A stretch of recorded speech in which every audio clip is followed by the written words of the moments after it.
This little custom piece I dreamed up just because the edges can be kind of sharp.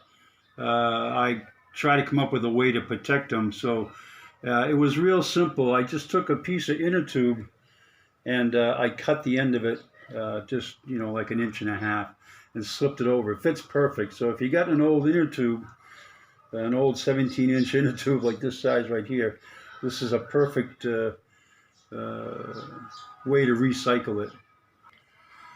I purchased a kit and I had one big piece left over because I didn't know, I wasn't quite sure what I was going to do. Originally I was going to run 3 ribs. I only needed 2 ribs on my setup. So this is my leftover piece just from 2 ribs. So I'll use it for something at some point, but I over-ordered. I should reassess next time. Okay, another thing I figured out is all these pieces are not created equal. This is from the original one here.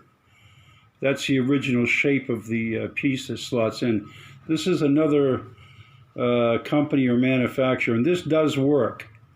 So you can do that, but it's a mixed bag. This one works. This shape will work on the tracks I bought. This one right here will not work. It doesn't fit. It's too big. And this one I stole from a part, so you can actually, if you can actually finagle. But this will work now that I changed this piece right here. It will work now. So just buyer beware.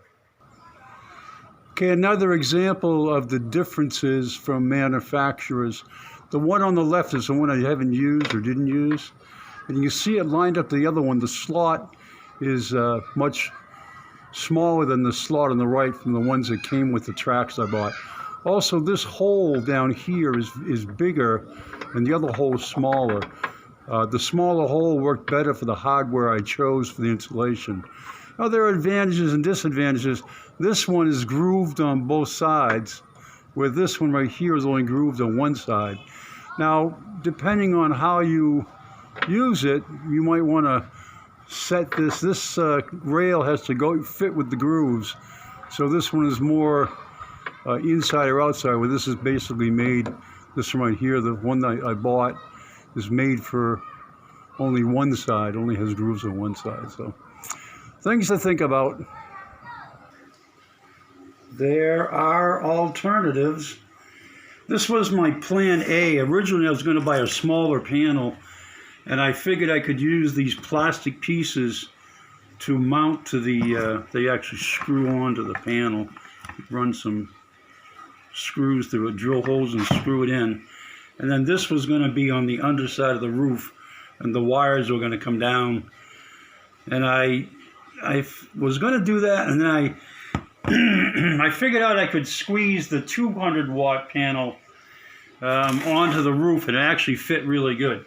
But originally it was going to be a 100-watt panel, and my MPPT controller can handle up to a 300-watt solar panel, no problem.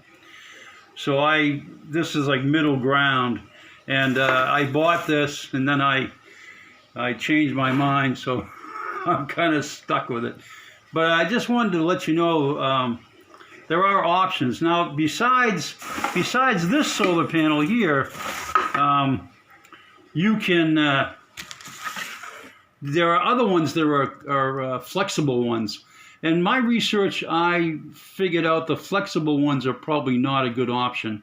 They have a high failure rate. Unless you happen to get a really good one, I shied away from it. But the flexible, you wouldn't need any of this. You could just do it without it. Not necessary to have a mount. You could just lay it across the roof of the e-bike, tricycle or four-wheeler, and just anchor it down any way you want. You could even use this stuff. Just kind of stick it down. I bought this to stick these down. They're going to go on the bottom to stick down.